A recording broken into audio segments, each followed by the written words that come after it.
ये आज पाकिस्तान में मेरी किसी से बात हो रही थी और 27th अमेंडमेंट के ऊपर बहुत ही इम्पोर्टेंट दो ज़रूरी बातें मैं आप लोगों के साथ शेयर करना चाहता हूँ जो उस डिस्कशन में से निकली।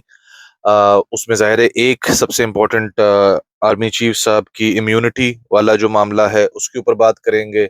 और दूसरा जो पूरा जो जुडिशल सिस्टम का जो सारा शफल है उसके ऊपर थोड़ी सी ज़रूरी बात करेंगे। तो पहली चीज देखें, जो इस वक्त हर कोई एक ही बात कर रहे है। तो पाकिस्तान में ये भी बड़ा मसला है ना कि हर कोई एक ही बत्ती के पीछे लग जाता है। अरे ये तो बहुत बुरा हो गया, ये तो जो है वो हाथ काट दिए। जस्टिस सिस्टम तो एक इम्यूनिटी सिस्टम होता है किसी भी मुल्क का, ये तो हाथ काटने वाली बात हो गई। भाई मेरा सवाल सबसे पहले ये है कि जो आपका जुडिशल सिस्टम है वो पहले कौन सा जो है वो चादरें चढ़ाने वाला सिस्टम है, पहले कौन सा बहुत top of the line system है।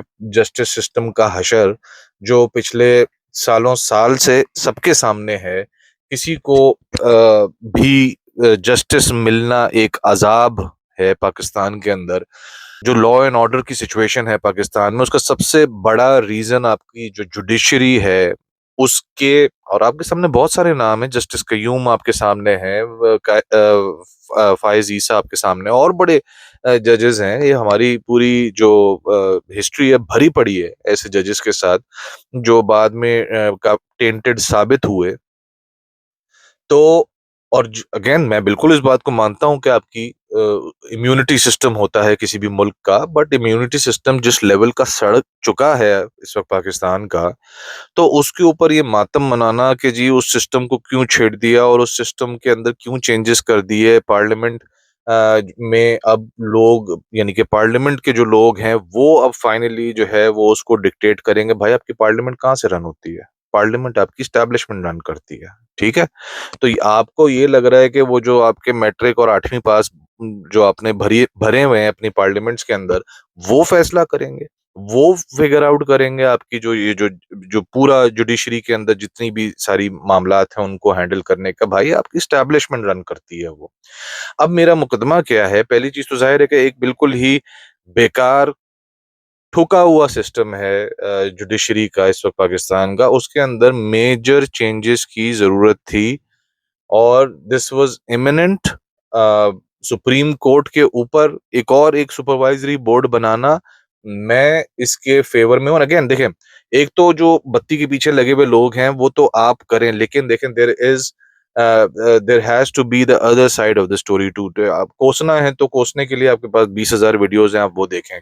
मैं इधर कोसने नहीं बैठा हुआ, I am trying to figure out some sense out of this. Again मेरे अंदाजे गलत हो सकते हैं, मेरी बात गलत हो सकती है, but the way I see it, ठीक है, कि वो ये जो पूरी जो 27th अमेंडमेंट की दोनों जो मामलात हैं, अभी मैं दूसरे वाली चीज के ऊपर भी आता हूँ, वो इसी से कनेक्टेड है। आई थिंक इसी के अंदर मैं उसको ज्वाइन इन कर दूंगा आर्मी चीफ की इम्यूनिटी वाले मामले को।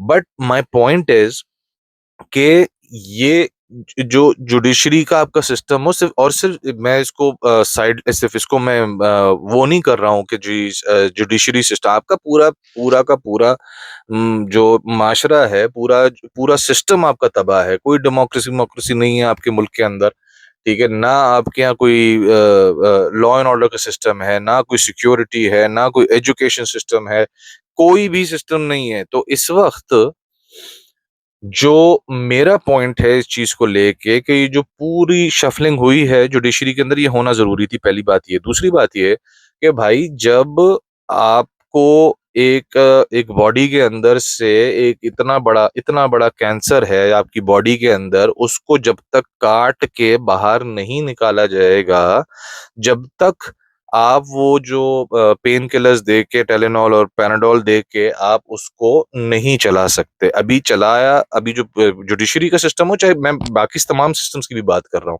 तमाम सिस्टम्स को आप पेन किलर्स दे के, बिल्कुल लो लेवल दवाएं दे के आप चलाने की कोशिश कर रहे हैं। मुझे ऐसा लगता है कि ये अमेंडमेंट से जो चीज सामने आ रही है वो, I think finally at this point, establishment के थ्रू, मुल्क तो स्टैब्लिशमेंट ही चला रही है, तो इसमें तो कोई इनकारी मैं नहीं करता। वो एक अलग डिबेट है कि मुल्क को स्टैब्लिशमेंट को नहीं चलाना चाहिए, एक प्रॉपर डेमोक्रेसी के थ्रू चलना चाहिए था, लोगों की विल के साथ चलना चाहिए था, वोट के साथ चलना चाहिए था। वो ट्रेन निकल चुकी है भाई। ठीक है। आज हम मिसालें इंडिया की और चाइना की और इसकी और उसकी दे के अपने आप को बेवकूफ बनाने वाली बात है। वो ट्रेन निकल चुकी है। इस पॉइंट पे वो जो कैंसर है वो इतना बड़ा हो चुका है, उसको काट के निकालना पड़ेगा। एक बड़ा सा जख्म रह जाएगा जहां से वो कट के निकलेगा। ठीक है। और उस जख्म को हील होने में टाइम लगेगा। उसके बाद पेन किलर्स देने पड़ेंगे, हैवी डोज वाले। फिर आहिस्ता आहिस्ता आहिस्ता आहिस्ता आप हल्के वाले पेन किलर्स की तरफ, एक रेगुलर पेनाडोल और टेलेनॉल की तरफ आएंगे आप। ठीक है। क्यों इसको इस तरीके से देख रहा हूं, उसकी सबसे बड़ी रीजन यही है कि जो ये जो पूरा जुडिशरी का सिस्टम था, इसको पूरा री इंजीनियर होने की जरूरत थी। और मैं इसको देख रहा हूं कि जो 27th अमेंडमेंट के थ्रू इसको किया जा रहा है, मैं उसको उसी तरीके से देख रहा हूं। आप उसको दूसरी तरीके से भी देख सकते हैं कि हाँ यार, ये तो है ही चोर, ये तो अपने आप को वो करने के लिए कर रहे हैं। बिल्कुल ऐसा हो सकता है। लेकिन द फ्लिप साइड इज कि अगर ऐसा नहीं है तो फिर ऐसा है। और मैं इस तरह क्यों सोच रहा हूं, क्योंकि देखें किसी ना किसी पॉइंट पे तो हम सब चाइना की बात करते हैं। ठीक है। बहुत करते हैं जी। चाइना में पूरा चरसियों का मुल्क था पूरा का पूरा। ठीक है। उसके अंदर एक बंदा आया और उसने आके लोगों को गलियों में खड़ा कर करके गोलियां मारी और जो है वो सारी चीजें की। भाई आप ये बताएं कि एज ऑफ टुडे चाइना जिधर पहुंच गया है उस एक बंदे की इनिशिएशन की वजह से। पॉइंट ये है कि इनिशिएट, जब जो भी आदमी इनिशिएट करेगा ना, वो जो इनिशिएशन पॉइंट होगा, मैं इस पॉइंट को वो इनिशिएशन पॉइंट समझता हूं। शायद मैं कंप्लीटली डिसअपॉइंट हो जाऊं और अगेन जो हमारा एक ट्रैक रिकॉर्ड है हमारे मुल्क का, शायद वैसे ही मामला चलते रहे कि फिर चोर चकारी डकैतियां और जो सियासतदानों के महल और वो सारा कुछ चलता रहे। मे बी अगेन हम उसी तरह से ही डिसअपॉइंट होंगे जैसे हमेशा होता रहा है। बट जब भी ये होगा, जब भी वो एक आदमी इनिशिएटर आएगा, तो होगा, मतलब वो लगेगा ऐसा ही, वो होगा ऐसे ही जैसे इस 27th अमेंडमेंट के थ्रू आपको लग रहा है कि यार ये क्या किया यार, ये तो सुप्रीम कोर्ट के ऊपर भी एक सुपरवाइजरी वो बिठा दी। होगा ऐसे ही। आपको क्या लगता है जब चाइना का इनिशिएटर आया, ठीक है, उसने जब वो सारे पूरे मुल्क को चर्स के नशे से बाहर निकाला, तो अगर उसके पास इम्यूनिटी ना होती तो एज सून एज वो अपनी पोजीशन से हटता उसको लटका ना देते। अब मैं इम्यूनिटी वाली साइड पे आ रहा हूं। आसिम मुनीर साहब को इम्यूनिटी लेने का बिल्कुल ऐसा हो सकता है जिस तरह मैंने फिर कहा। ठीक है कि बिल्कुल ऐसा हो सकता है भाई कि उन्होंने अपना पैसा बनाने के लिए सारी इम्यूनिटी ली हो कि भाई मैं पैसा बनाऊंगा, मैं अपने महल बनाऊंगा और मुझे कोई बाद में पकड़ ना सके। बिल्कुल हो सकता है, लेकिन मैं इसको इस तरह से नहीं देख रहा। मैं again I am going back to my point कि अगर ये वो इनिशिएशन पॉइंट है पाकिस्तान का, तो भाई आसिम मुनीर विल, मतलब आसिम मुनीर हो या मिस्टर एबीसी हो, उनको ये करना पड़ना है जो आसिम मुनीर ने इम्यूनिटी लिया। बिकॉज वो इस तरह के उसको एक्शंस लेने पड़ेंगे। उस again keep in mind China की मिसाल। ठीक है। जब भी आपने वो काट के पूरा कैंसर निकालेंगे तो बहुत सारे ऐसे काम आपको करने पड़ेंगे जिसके ऊपर आपके ऊपर बाद में पकड़ हो सकती है, जिसके लिए आपको बाद में लटकाया जाए या जेल में डाला जाए या जो कुछ भी। ठीक है। कॉन्सिक्वेंसेस होंगे। उन नॉर्म्स से बाहर निकल के, ठीक है, दुनिया के कवानीन से बाहर निकल के, लोकल नॉर्म्स से कवानीन से बाहर निकल के ही आपको ये जो पूरा कैंसर है, बिकॉज ये कैंसर आपकी पूरे अब जिस्म में फैल चुका है।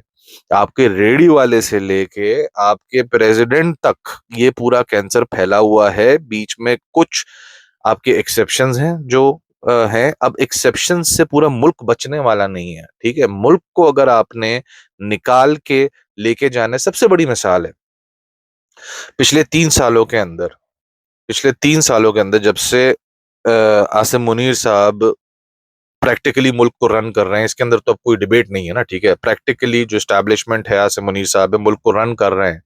सबसे बड़ी जीत, सबसे बड़ी इस वक्त जो फॉरेन पॉलिसी के अंदर जो आपकी फॉरेन रिलेशनशिप जिधर पहुंच चुका है, इंडिया की जंग के बाद पहुंचा हो, जैसे भी पहुंचा हो, ठीक है, पहुंचा इनके टेन्योर के अंदर है। वो जिधर आज आप इस वक्त you you are at the top right now अपने फॉरेन रिलेशनशिप्स के मामले में। ठीक है। उसके अलावा एक एक एक जनरल मिसाल मेरे दिमाग में आ रही है इस वक्त कराची के अंदर, जो ट्रैफिक का सिस्टम इम्प्लीमेंट हुआ है, तस्वीर जब तस्वीर होती है और अब आपको डायरेक्ट टिकट आता है और आप नहीं होगा उसके जो कॉन्सिक्वेंसेज हैं, तो आईडी कार्ड जब्त हो जाएगा, बैंक अकाउंट बंद हो जाएगा, सिम बंद। ये किसके टेनोर में हुआ है? बट मेरे हिसाब से दिस इज ह्यूज। जो इस वक्त कराची के अंदर जो पूरा ट्रैफिक का जो निजाम, जो ये तस्वीरों के ऊपर तस्वीर के थ्रू चालान वाला जो सिस्टम शुरू किया है, मेरे हिसाब से दिस इज अमेजिंग।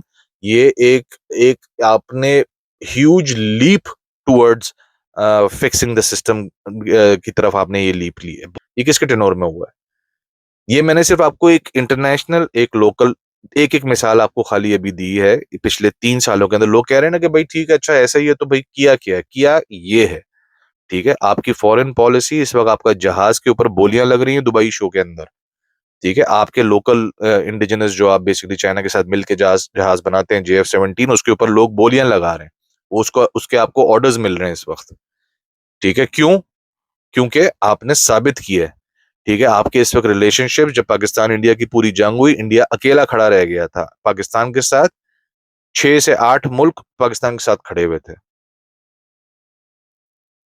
ये मैं सिर्फ मिसाल दे रहा हूं आपको, डिलीवरेबल्स की बात कर रहा हूं मैं, खाली आपको बता रहा हूं जो जो प्रैक्टिकल प्रैक्टिकल जो आपके हाथ में आया है। क्या आया है आपके हाथ में? ये आया है, ठीक है। और एक मैंने आपको लोकल मिसाल दी है ट्रैफिक वाली, ठीक है। दीज आर, देखें, अगेन, आप लोकल हुकूमतों को भले क्रेडिट देना चाहें दें, लेकिन जिस तरह मैंने कहा, मैं भी जानता हूं, आप भी जानते हैं, सब जानते हैं, इस वक्त स्टैब्लिशमेंट पाकिस्तान को चला रही है, वरना शहबाज शरीफ इस वक्त वजीर आजम ना होता आपका, कम अज कम, ठीक है।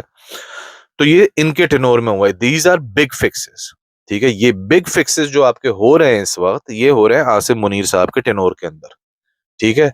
अब मजीद फिक्सेस करने के लिए, और मैं अगेन, मैं जिस तरह मैंने कहा, मैं गलत हो सकता हूं, ठीक है। और ये अगले अब से, यानी कि जो 27वीं अमेंडमेंट आई है, जो कि अभी 18 नवंबर को आई है, उसके 1 साल यानी कि 2026 नवंबर तक ये चीज साबित हो जाएगी कि जो मैं ये आज बात कर रहा हूं, ये मैं गलत कर रहा हूं कि सही कर रहा हूं, ठीक है। क्योंकि इसके बाद अब स्टैब्लिशमेंट, आसिम मुनीर साहब, they have free hand to play at this point, कि अगर वाकई इनकी नीयतें साफ हैं, नेक हैं, ये वाकई इस वक्त एक जस्टिस का निजाम कायम करना चाहते हैं, ये मुल्क को, ये वही अगेन, अगर ये पाकिस्तान का, अगेन नटशेल के अंदर, ये पाकिस्तान का अगर ये वो इनिशिएशन पॉइंट है जो चाइना का आज से 30-40 साल पहले था, अगर ये वो पॉइंट है पाकिस्तान का, ये अगले 1 साल के अंदर ये क्लियर हो जाएगा, या तो वो इनिशिएशन पॉइंट था, या फिर ये वही हमारे पिछले 70 साल की कहानी थी जो हम दोबारा मजीद लुटेंगे, ठीक है। तो लेकिन मेरा पॉइंट ये है कहने का कि जब भी इनिशिएशन पॉइंट आएगा, ये वाला जो इनिशिएशन आपका पॉइंट होता है ना, कि जहां से फिर अब मुल्क की आपकी किस्मत बदलती है, जिस तरह चाइना की बदली आज से 30-40 साल पहले, लगेगा, वो that will feel, that will look exactly the way it is looking right now. ये मेरा पॉइंट है पूरी बात का।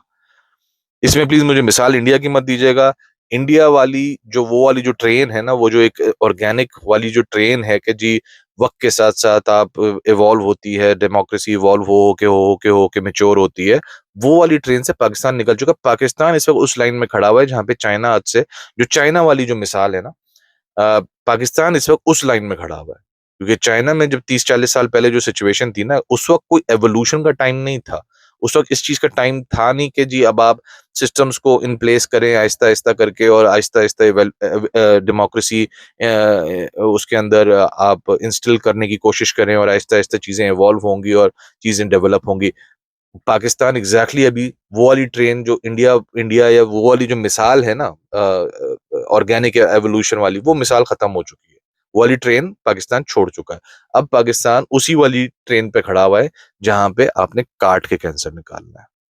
मिलते हैं इंशाल्लाह नेक्स्ट वीडियो में। Thank you.